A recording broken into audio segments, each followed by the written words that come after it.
Halo adik-adik semuanya, apa kabar? Kita kembali lagi, bertemu lagi di masih sesi TIU ya, Tes Intelijensi Umum SKD. Kali ini sesinya kita akan membahas tentang aljabar, akar, dan pangkat. Buat teman-teman atau adik-adik yang masih penasaran, apa aja sih sebenarnya yang akan kita bahas di aljabar, akar, dan pangkat? Walaupun sebenarnya teman-teman udah pernah ya belajar ini di sekolah waktu SMP mungkin ya, SMP SMA sudah pernah dipelajari. Sekarang kita akan merimain lagi. Daripada panjang lebar, yuk kita langsung ke materi dan pembahasan soal. Oke, ini adalah mind map-nya, apa yang akan kita pelajari. Yaitu kita akan mempelajari sifat aljabar, bentuk umum dan sifat eksponen, sifat-sifat bentuk akar, dan merasionalkan bentuk akar. Yang pertama akan kita bahas adalah aljabar. Ini ada rumus aljabar. Sebenarnya rumus atau sifat aljabarnya ada banyak, cuma keempat ini sih yang biasanya atau paling banyak digunakan untuk di soal tipe TIU. Karena soal tipe TIU sendiri kan sebenarnya nggak terlalu rumit banget ya. Jadi kita cukup ke empat ini aja. Yang pertama, kalau ada AX tambah AY, kita faktorkan A-nya, lalu yang ini udah difaktorin A alias sudah diambil A-nya, sisa X, sebelahnya sisa Y. Kalau X plus Y dikuadratin, jadinya depannya dikuadrat, X kuadrat, belakangnya dikuadrat, Y kuadrat ditambah 2, 2 dikali X dikali Y. Jadilah 2XY. Tapi kalau dia tandanya dikurang, jadinya nanti di sininya 2 dikali X dikali negatif Y, jadinya negatif 2XY. Dan yang terakhir yang banyak banget digunakan untuk di tipe soal TIU, di sini ada X kuadrat dikurang Y kuadrat akan sama dengan penjumlahannya dikali dengan pengurangannya. X plus Y dikali X kurang Y. Kita langsung lihat contoh soal ya. Nah, ada contoh seperti ini. Wah, bilangannya panjang banget. Mungkin kalau adik-adik, wah gimana ya cara nyelesainnya biar cepat? Kalau misalnya adik-adik nyelesainnya dengan cara mengalihkan gitu ya, ngalihin satu-satu, terus dijumlahin gitu satu-satu, itu akan makan waktu banget. Jadi kita akan pakai salah satu sifat aljabar yang tadi kita sudah ketahui, yaitu yang kalau misalnya ada AX plus AY gitu ya, akan kita faktorkan jadi A kali X tambah Y. Nah, di sini kan kebetulan ada unsur-unsur yang sama ya. Sebelum itu kakak salin dulu ke sebelah sini. Sorry, ini dikali 17 tambah 33 dikali 2,1 ditambah 17 dikali 3,8. Nah, biar nggak bingung kakak kurungin seperti ini. Gitu ya. Oke, ada angka-angka yang sebenarnya mirip-mirip ya. Di sini 3,8, di sini juga ada, 33 juga ada gitu. Berulang. Nah, jadi pasti karena ada unsur yang sama, atau yang berulang di sini, ada yang bisa kita faktorkan. Yang ini bisa kita faktorkan, ini juga punya 33, yang ini punya 3,8 ya. Kita pilihnya yang mana? Kita pilih yang ini dengan yang ini. Kenapa? Karena di sini ada unsur 17, di sini ada unsur 33. Ya, bisa dilihat karena dia unsur yang samanya 3,8, di sini udah diambil 3,8 ya. Berarti sisanya jadi 33 ditambah ini sisanya jadi 17. Yang ini unsur yang samanya adalah 2,1. Yang sebelah sini sisa 17, yang sebelahnya sisa 33. Kelihatan ya di sini. Nah, kalau kita jumlah jadinya adalah 50. Ditambah 2,1 kali 50. Karena mereka berdua di sini sama-sama punya 50 unsur yang samanya, jadi kita faktorin lagi si 50. Di sini jadi 3,8 ditambah 2,1. Berarti 50 kita kali dengan 5,9. Oke. Karena di sini ada satu angka di belakang koma, ada 10, berarti tinggal kita kalikan 59 kali 5. Sini 5, 4, 5 kali 5, 25, tambah 4, 29. Berarti jadinya 295. Berarti jawaban kita adalah yang B. Gampang kan? Mungkin kelihatannya panjang ya penyelesaiannya, tapi kalau misalnya adik-adik sudah terbiasa menggunakan cara ini, pasti ada beberapa step di sini yang adik-adik bisa lengkap gitu. Lanjut. Nah, ini juga tipenya sama. Dia masih, kalau yang ini tipenya beda ya. Kita pakai sifat yang beda. Kalau adik-adik tadi ingat, ada sifat aljabar yang seperti ini. X tambah Y akan dikali dengan X kurang Y. Gitu. Jadi ini sebagai X gitu ya. Ininya sebagai Y. Oke, berarti dari bentuk itu bisa kita bentuk jadi yang pertama penjumlahannya tambah 476 bagi 2 dikalikan dengan pengurangannya. Dikurang 476 dibagi 2. Oke. Karena dia penyebutnya sudah sama, jadi langsung bisa kita jumlahin. 524 tambah 476. 24 tambah 76 ini 100, 500 tambah 400, 900. Berarti seluruhnya 1000 bagi 2. Dikali dengan, ini kita kurang ya. 524 dikurang dengan 476. Ini 8, ini 1, 11 kurang 7, 4. Berarti 48 per 2. Oke, kalau sudah seperti ini berarti jadinya 48.000 ya, perkalian atas kali atas, bawah kali bawah untuk pecahan. Kita bagi dengan 4, alias berapa? 12.000. Dapat deh jawabannya 12.000. Gampang banget ya, daripada kalau adik-adik menghitung gitu ya, 524 dibagi 2, lalu dikuadratin, dikurang dengan 476 bagi 2 dikuadrat. Wah, pasti makan waktu banget. Dengan sifat aljabar yang ini, ya waktu kita jadi lebih singkat untuk mengerjakan. Oke? Paham ya? Jadi kita lanjut. Nah, tipe ini juga sama kayak tadi. Dia masih pakai sifat yang tadi, aljabarnya. X kuadrat kurang Y kuadrat. X plus Y dikali X min Y, gitu ya.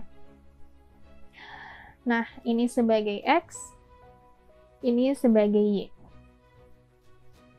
Berarti 56,34 ditambah 43,66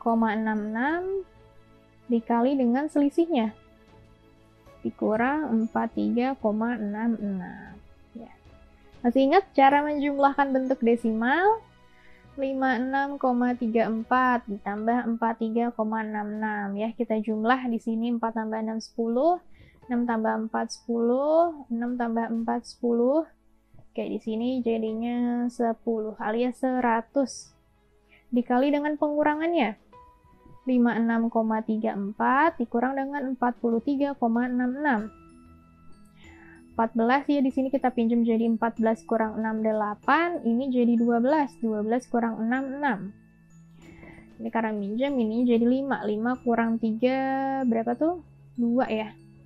5 kurang 3 2, di sininya 12 ya, 5 kurang 4 1, jadinya 12,68. Ada 2 angka di belakang koma dikali 100, berarti ya komanya hilang ya, jadinya 1268. Berarti jawaban kita adalah yang A. Gitu. Gampang kan? Pakai cara ini jadi lebih mudah. Lanjut. Nah, selanjutnya kita akan membahas tentang eksponen atau bilangan berpangkat. Ada beberapa sifat-sifat eksponen. Yang pertama, kalau ya angka depannya sama, pangkatnya berbeda, pangkatnya bisa kita jumlah. Contoh, misal kita punya 2 pangkat 5 dikali dengan 2 pangkat 3. Ini akan menjadi 2 pangkat 5 tambah 3. Alias 2 pangkat 8. Yang kedua, kalau dia pembagian, pangkatnya dikurang. Contoh, 2 pangkat 16 dibagi 2 pangkat 10. Berarti 2 pangkat 16 dikurang 10 alias 2 pangkat 6. Apakah bilangannya harus selalu 2? Enggak juga ya, bilangannya bebas. Misalnya kita pakai di sini bilangannya yang selain 2. Kalau di sini dia kalau yang ini angka depannya beda, tapi pangkatnya sama. Berarti kita bisa satuin di sini. Misalnya 2 pangkat 3 dikali 4 pangkat 3. Berarti bisa kita bentuk jadi 2 kali 4 pangkat 3. Gitu. Karena apa? Karena 2 2 kali 4 pangkat 3, jadinya 2 pangkat 3 dikali dengan 4 pangkat 3. Jadi pangkatnya punya masing-masing. Ya, jadi ini sama dengan ini dan berlaku sebaliknya. Oke, untuk contoh yang ini, misalnya ada 5 pangkat 3 dibagi 7 pangkat 3. Artinya apa? Bisa kita bentuk jadi 5/7 pangkat 3. Ya. Berarti di sini, kalau dari sini, baca dari sini ke sini, jadinya 5 pangkat 3 dibagi dengan 7 pangkat 3. Jadi pangkatnya punya masing-masing. Kalau yang ini, ada pangkat dipangkatkan kembali, pangkatnya kita kalikan. Contoh, misalnya 6 pangkat 2 dipangkatin lagi 3. Jadinya apa? 6 pangkat 2 kali 3 alias 6 pangkat 6. Banyak banget yang suka kebalik antara dijumlah sama dikali ya. Perlu diperhatikan kalau dikali itu adalah sebuah pangkat dipangkatkan. Nah, kalau ini mengubah dari tadinya dia bentuknya pecahan, gini ya, 1 per, dia jadi bentuknya A pangkat min M. Jadi kalau misalnya ada 1/4 pangkat 3, kita bisa bentuk jadi 4 pangkat min 3. Dan sebaliknya, kalau misalnya kalau misalnya ada 2 gitu ya, 2 pangkat min 2, berarti kita bisa bentuk jadi 1/2 pangkat 2. Gitu. Dan yang terakhir, kalau A pangkat 0 sama dengan 1. Artinya semua bilangan di pangkat 0 sama dengan hasilnya 1. Nah, contoh seperti ini. Ada 8 pangkat setengah kali 8 pangkat seperempat dikali 2 pangkat seperempat pangkat 3 ya. Ini pangkat. Oke, kita pindah di sini.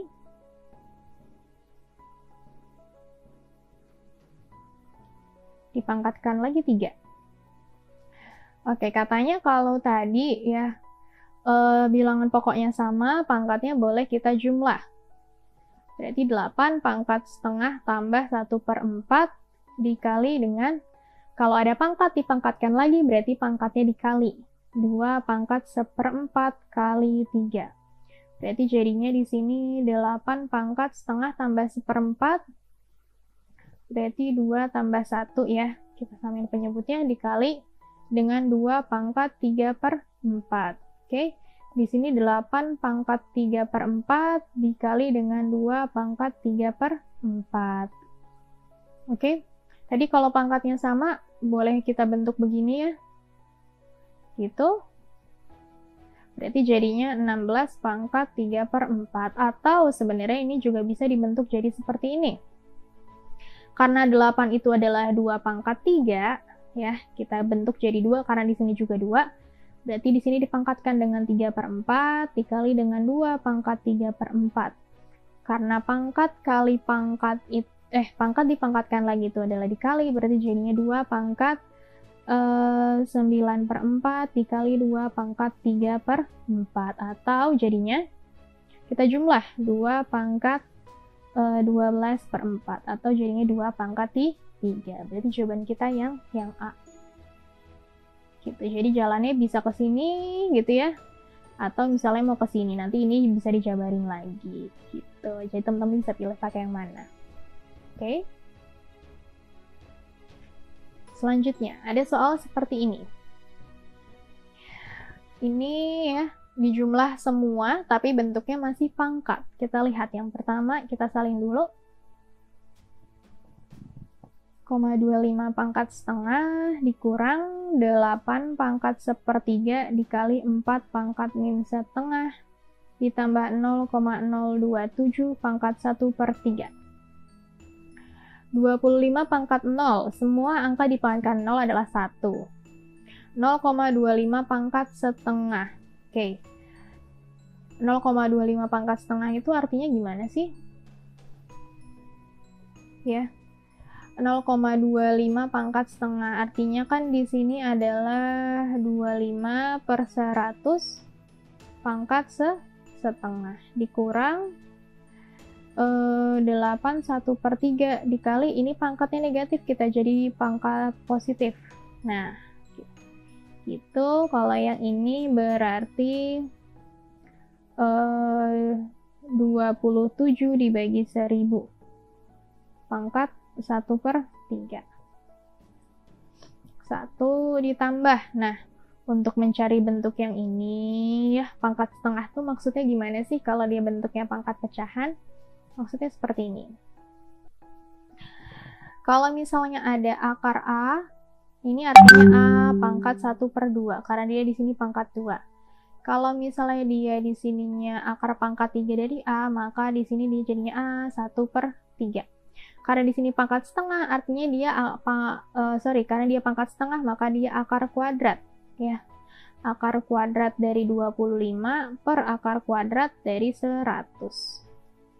Dikurang, di sini 8 pangkat 1/3, di sini 4 pangkat setengah. Kita jadikan 2 pangkat aja ya. Kalau kita jadikan 2 pangkat, berarti di sini 2 pangkat 3 dikali 3. Yang di sini jadinya 2 pangkat 2 dikali setengah. Ditambah di sini, oh ya, ini kalau misalnya nggak jadi bentuk akar juga bisa jadi bentuk yang lain, misalnya kayak gini. 27 itu kan 3 pangkat 3 ya. 1000 itu adalah 10 pangkat 3. Di sini dipangkatkan lagi 1/3. Berarti bentuk yang 25/100 bisa kita bentuk jadi seperti ini, karena kita belum bahas akar ya. Kita bentuk jadi 5 pangkat 2 dan 10 pangkat 2. Artinya kalau ini pangkat setengah, berarti ini pangkat setengah. Sama dengan apa?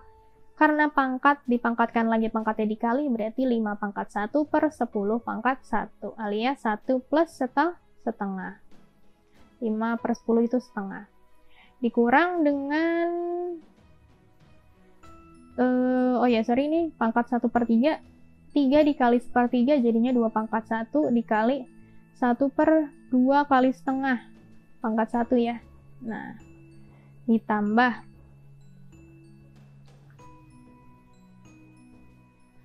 di sini 3 pangkat, ini 3 dikali 1/3, 3 pangkat 1 per 10 pangkat 3 kali 1/3. 3 kali 1/3 10 pangkat 1, 3 per 10.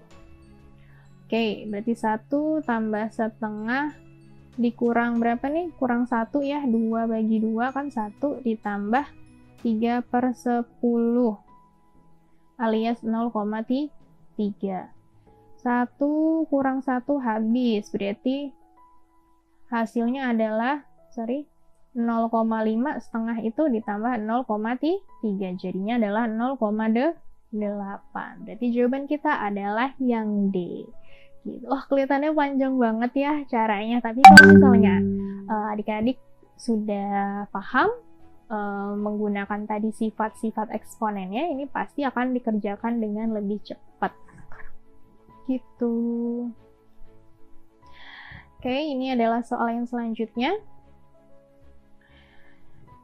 Ya, kalau ada soal seperti ini artinya apa? Kita disuruh menyederhanakan. Di sini Y pangkat 2 kali Z pangkat 4 per X kuadrat Y Z pangkat 3 pangkat 5. Kita selesaikan dulu yang di dalam kurung. Kalau pembagian, katanya pangkatnya dikurang, berarti 4 dikurang 2, yang Y-nya 2 dikurang 1 ya, karena ini pangkat 1. Z-nya 4 dikurang 3, baru kita mengangkat lagi dengan 5. Berarti X kuadrat dikali Y dikali Z, pangkat 5. Ada pangkat, dipangkatkan lagi, berarti pangkatnya kita kali.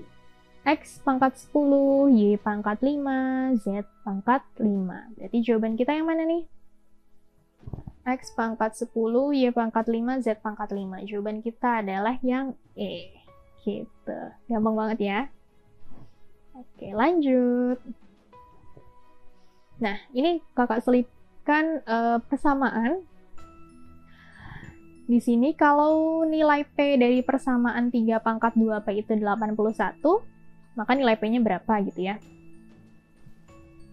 3 pangkat 2P sama dengan 81.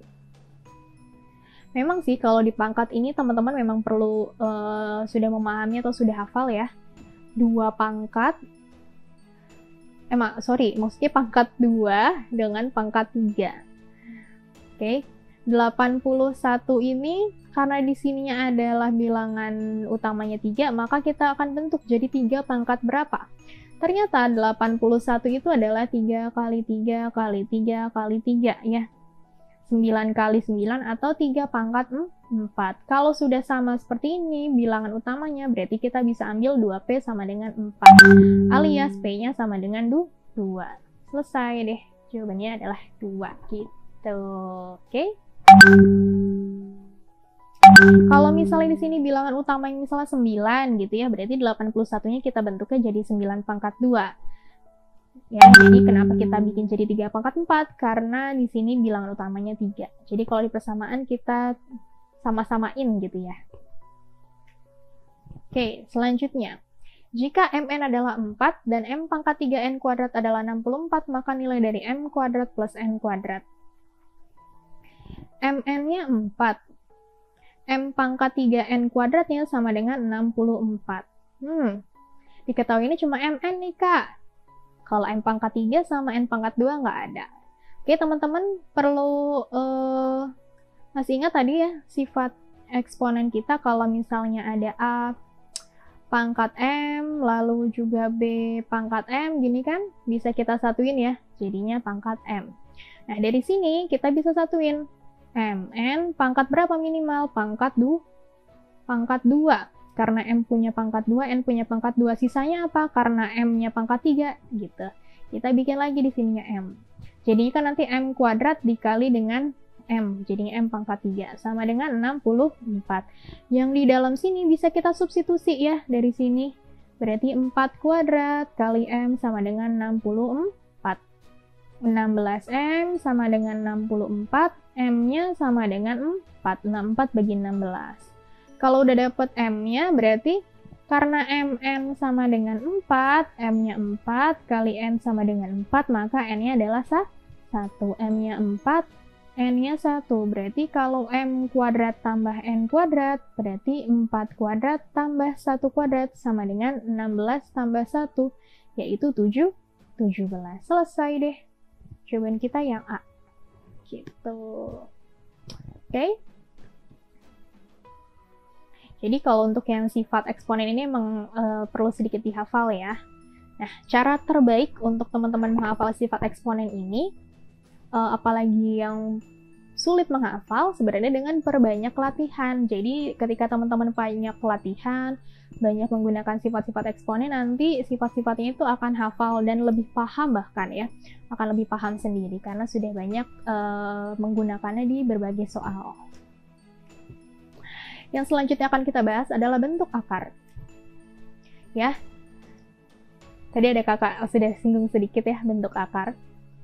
Jadi kalau misalnya di sini ada akar, bacanya akar pangkat N dari A pangkat M, ya. Jadinya kita bentuknya A pangkat M-nya dulu, yang di dalamnya dulu, baru per yang di luarnya. Akar pangkat berapa? Berarti kalau misalnya ada contoh, akar pangkat 3 dari 5 pangkat 2, berarti di sini jadinya 5 pangkat 2/3. Jadi yang di dalam dulu, baru per yang luar. Kalau yang ini, akar dalam akar ya. Kalau ada akar dalam akar, di sini nggak ada angka lagi, berarti akar pangkatnya di sini bisa kita kalikan. Contoh, misalnya akar 3, akar 2, di sininya 5, berarti akar pangkat 6 dari 5. Kalau yang ini sama yang ini, itu nanti kita akan, ini tambah. A tambah B dikurang 2 akar AB, jadinya nanti akar A min akar B. Ya, kita coba contohnya. Oh, ini ada lagi. Ini kalau untuk merasionalkan. Jadi kalau merasionalkan kita kali dengan akar sekawannya. Kalau dia di sini penjumlahan, berarti akar sekawannya adalah negatif, dan kebalikannya kalau sini negatif, berarti akar sekawannya adalah positif. Contoh, di sini ada cara cepat untuk menghitung akar pangkat 3. Ya, jadi banyak banget nih angkanya. Kan kita juga nggak hafal ya akar pangkat 3 sampai sebanyak ini. Caranya adalah kita pisahkan 3 angka paling belakang, gitu. Ini sebagai untuk menentukan satuan, ini untuk menentukan puluhannya. Oke, setelah itu kita cari berapa pangkat pangkat 3 yang hasilnya mendekati 778. Kalau 10 pangkat 3 kan berarti 1000 ya. Artinya angkanya kurang dari 1000. Yang di belakangnya itu 8 adalah 9 pangkat 3. 9 kali 9 kali 9, ini 81 kali 9 jadinya itu 729. Berarti angka depannya 9. Dan kita lihat angka paling belakangnya adalah 8. Berapa pangkat 3 hasilnya 8? Yaitu 2. Berarti 92. Ketemu deh. Jawabannya yang D. Gampang ya? Oke, sekarang kita punya soal yang ini. Ada 24 akar 180 tambah 32 akar 60 per 2 akar 10 dibagi dengan 2 akar 3. Oke, untuk bentuk yang ini, teman-teman coba perhatikan, kalau misalnya ada A plus B per C, bisa kita jabarkan jadi A per C plus B per C, gitu kan? Jadinya yang ini, 24, kita langsung bagi 2, yaitu 12, akar 18. Kenapa akar 18? Karena akar 180 dibagi akar 10 bisa kita bentuk jadi begini. Ya. Oke, ditambah 32 bagi 2, 16, akar 6. Dibagi dengan 2 akar 3. Ya, kakak langsung ubah ini jadi gini. Kita bagi lagi, A plus B per C lagi. Berarti 12 bagi 2, 6. Akar 18 bagi 3, akar 6. Tambah 16 bagi 2 adalah 8. Akar 6 bagi akar 3 adalah akar 2. Berarti langsung kita dapat jawabannya 6 akar 6 tambah 8 akar 2. Selesai. Gitu. Gampang kan? Kita lanjut. Untuk soal yang ini. Ada 1 dikurang akar pangkat 3 dari 0,027. Kita kalikan dengan 5 per 6 ditambah setengah kuadrat. 1 dikurang. Oke. Ini akar pangkat 3. Akar pangkat 3 dari 0,027. Artinya apa? Akar pangkat 3 dari 27 per 1000. Berarti jadinya akar pangkat 3 dari 27 dibagi akar pangkat 3 dari 1000. Akar pangkat 3 dari 27 itu adalah 3. Akar pangkat 3 dari 1000 adalah 10. Dikali 5 per 6 ditambah 1 per 4. 1 dikuadratkan 1, 2 dikuadratkan 4. Karena ini perkalian, bisa kita coret ya. Sisanya 2. 1 dikurang, ini sisanya 1/4 ditambah 1 per 4. Ini habis. Negatif 1 per 4 tambah 1/4. Sisanya adalah 1. Jadi jawaban kita adalah ini. Ya, ternyata soal sepanjang ini ya, yang ininya hasilnya adalah 0. Jadi jawaban kita cuma 1 gini aja. Oke? Paham ya? Nah, kalau bentuknya yang seperti ini gimana? Kak, saya nggak tahu berapa itu akar 5. Dalam akar ada penjumlahan lagi.